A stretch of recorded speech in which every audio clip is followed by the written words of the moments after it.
नमस्कार। आप देख रहे हैं द पब्लिक और मैं सुभाष चौधरी हूं। इससे पहले कि मैं अपनी बात शुरू करूं, आपसे गुजारिश है, अगर आपने द पब्लिक वर्ल्ड को सब्सक्राइब नहीं किया है तो इसे सब्सक्राइब कर हमारी मदद करें। चलिए शुरू करते हैं आज की खास खबर। और खास खबर अंतर्राष्ट्रीय स्तर की है, यानी दुनियावी खबर है। G7 समिट को लेकर प्रधानमंत्री नरेंद्र मोदी अपूलिया में, यानी इटली के अपूलिया में आयोजित ग्रुप ऑफ सेवन G7 शिखर सम्मेलन में भाग लेने इटली पहुंच गए हैं।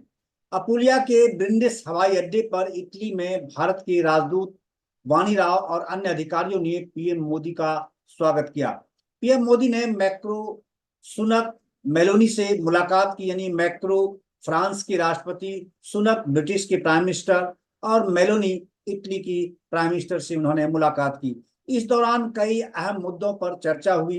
इटली की प्रधानमंत्री जॉर्जिया मेलोनी ने प्रधानमंत्री नरेंद्र मोदी का स्वागत किया। भारत जी शिखर सम्मेलन में आउटरीच राष्ट्र के रूप में भाग ले रहा है। जी हाँ, G7 का सदस्य भारत नहीं है, लेकिन एक आउटरीच राष्ट्र के रूप में उसे इटली की ओर से इटली के प्रधानमंत्री ने नरेंद्र मोदी को अपना संबोधन देने के लिए आमंत्रित किया है। इससे पहले भी G7 में प्रधानमंत्री नरेंद्र मोदी शामिल हो चुके हैं। इटली पहुंचने पर प्रधानमंत्री मोदी क्या बोले? प्रधानमंत्री मोदी ने कहा कि उन्हें इस बात की खुशी है कि लगातार तीसरे कार्यकाल में उनकी पहली राजकीय यात्रा G7 शिखर सम्मेलन के लिए इटली की है। प्रधानमंत्री ने इटली की अपनी पिछली यात्रा और प्रधानमंत्री मेलोनी की भारत यात्राओं को भी याद किया, जिन्होंने द्विपक्षीय संबंधों को बढ़ाने में महत्वपूर्ण योगदान दिया है। प्रधानमंत्री ने सोशल मीडिया एक्स पर एक पोस्ट में कहा कि G7 शिखर सम्मेलन में हिस्सा लेने के लिए इटली पहुंचा हूं। वैश्विक नेताओं के साथ सार्थक चर्चाओं में भाग लेने के लिए उत्सुक हूं। हमारा लक्ष्य साथ मिलकर वैश्विक चुनौतियों का समाधान करना है और उज्जवल भविष्य के लिए अंतर्राष्ट्रीय सहयोग को बढ़ाना है। प्रधानमंत्री ने कहा कि मैं 2021 में G20 शिखर सम्मेलन के लिए अपनी इटली यात्रा को गर्मजोशी से याद करता हूं। पिछले साल प्रधानमंत्री मेलोनी की भारत की 2 यात्राएं हमारे द्विपक्षीय एजेंडे में गति और गहराई लाने में सहायक रही हैं। प्रधानमंत्री ने कहा कि हम भारत इटली रणनीतिक साझेदारी को मजबूत करने और हिंद प्रशांत एवं भूमध्य सागरीय क्षेत्रों में सहयोग बढ़ाने के लिए प्रतिबद्ध हैं। G7 समिट से इतर प्रधानमंत्री नरेंद्र मोदी की ब्रिटेन के पीएम ऋषि सुनक, फ्रांस के राष्ट्रपति इमैनुअल मैक्रो और यूक्रेन के राष्ट्रपति जेलेस्की से भी हुई है मुलाकात। पीएम मोदी ने खुद बताया कि इन राष्ट्राध्यक्षों से मुलाकात के दौरान क्या क्या बात हुई। आइए अब आपको बताता हूं कि उनसे क्या चर्चा हुई। उसको लेकर प्रधानमंत्री नरेंद्र मोदी ने स्वयं क्या संकेत दिया है। साल 2024 का G7 समिट इटली के पुलिया शहर में हो रहा है। प्रधानमंत्री नरेंद्र मोदी इस समिट में शिरकत करने पहुंचे हैं। 13 से 15 जून तक चलने वाले इस समिट में G7 के सदस्य देश इजराइल गाजा के बीच चल रहे जंग और रूस यूक्रेन युद्ध का हल निकालने की कोशिश करने वाले हैं, ऐसा संकेत है। इस दौरान G7 ने यूक्रेन के लिए $50 अरब कर्ज जुटाने के लिए रूस की जब्त संपत्ति के इस्तेमाल पर सहमति बना ली है। इस प्रकार की खबरें सामने आ रही है। G7 समिट से इतर प्रधानमंत्री नरेंद्र मोदी की ब्रिटेन के पीएम ऋषि सुनक, जैसा कि मैं पहले ही आपको बता चुका हूं, फ्रांस के राष्ट्रपति इमैनुअल मैक्रो और यूक्रेन के राष्ट्रपति जेलेस्की से मुलाकात हुई है।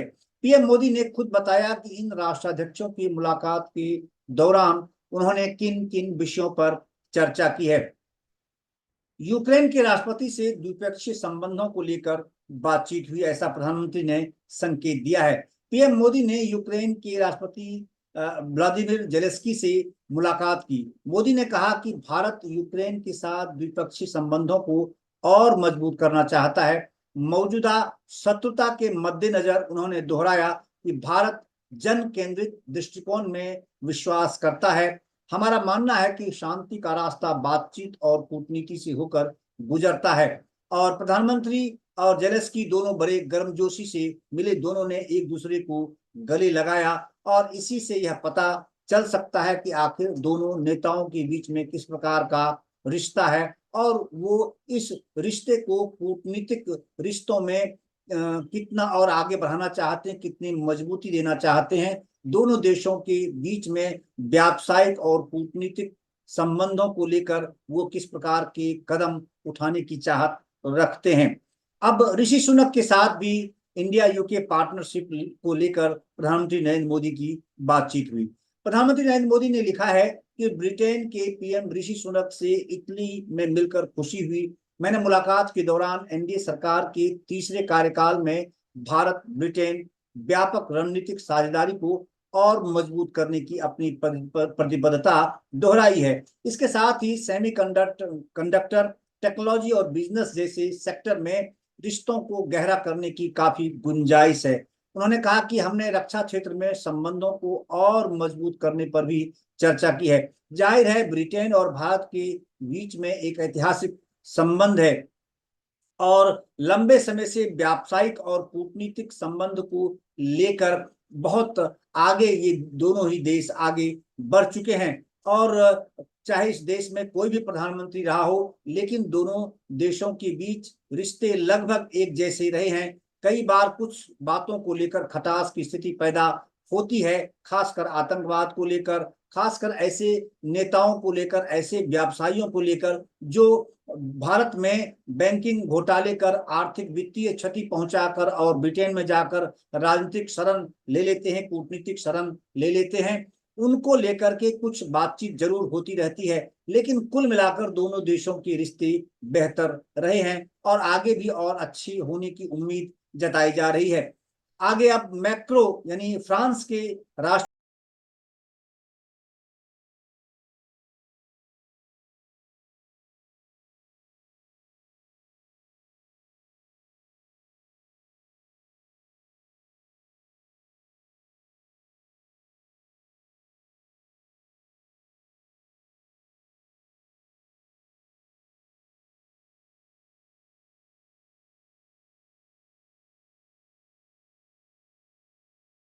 जो देते हैं, हमने डिफेंस, सिक्योरिटी, टेक्नोलॉजी और आर्टिफिशियल इंटेलिजेंस, ब्लू इकोनॉमिक्स में सहित कई विषयों पर चर्चा की है। प्रधानमंत्री ने कहा है कि युवाओं को इनोवेशन और रिसर्च के लिए कैसे प्रेरित करें, हमने इस पर भी बात की है। पीएम मोदी देर शाम अमेरिका के राष्ट्रपति जो बाइडेन से भी मुलाकात करने वाले हैं। माना जा रहा है कि इस दौरान अमेरिका खालिस्तानी गुरपतवंत सिंह पन्नू का मुद्दा उठा सकता है। आपको बताऊं कि G7 में America, Britain, France, Italy, Germany, Canada और जापान शामिल है। इटली G7 यानी G7 देशों का समूह है और जिसका शिखर सम्मेलन में वर्तमान की में अध्यक्षता इटली कर रहा है और उसकी मेजबानी कर रहा है। भारत के अलावा इटली ने अफ्रीका, दक्षिण अमेरिका और हिंद प्रशांत क्षेत्र के 11 विकासशील देशों के नेताओं को शिखर सम्मेलन में भाग लेने के लिए आमंत्रित किया है। हालांकि यूरोपीय संघ G7 का सदस्य नहीं है, लेकिन यह वार्षिक शिखर सम्मेलन में भाग लेता है।